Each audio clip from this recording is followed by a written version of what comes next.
Parcurul este partea vizibilă, există un scop în spatele mișcării, că doar dacă depășești niște obstacole înseamnă că faci parcurs. Păi și eu mă cățăram când eram mic, nu ziceam parcurs. Parcurs e atunci când îi dai un scop. Și scopul parcursului e fi puternic, fi de folos.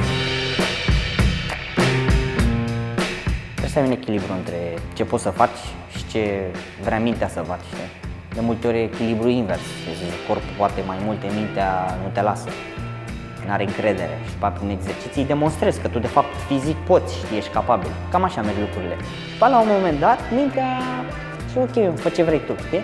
Asta e, cred eu, că e maximul în care nu mai simți frică, să zic. Și nu că ești nebun, dar te cunoști și mintea pur și simplu te lasă să faci ce poți, fiindcă știe că nu greșești. E o legătură foarte puternică între tine și corpul tău și spațiu. Adică nu doar tu cu tine, ești cu mediul. Adică tot timpul trebuie să te gândești, să te imaginezi făcând. Trebuie să știi când să spui stop sau când să tragi puțin mai tare.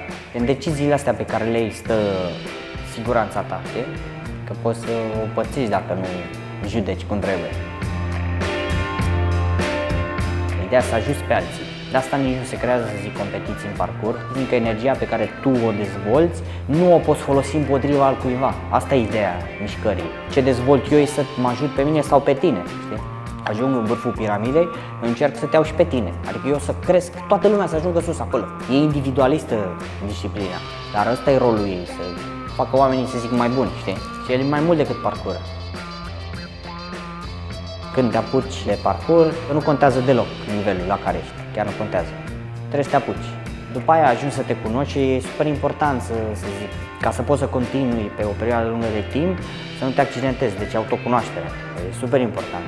Adică nu cred că un aspect ar trebui să lipsească. Dacă vrei să fii bun, trebuie neapărat să le ai pe toate. Știi? Și ajungi să le ai prin exercițiu, adică nu trebuie să te complici, să te gândești, uai, cum să fac aia. Tu pur și simplu trebuie să faci cu pasiune, știi? Dacă faci cu drag, ajungi să fii foarte bun. Dacă vrei să-l faci doar ca și sport, o să fii limitat.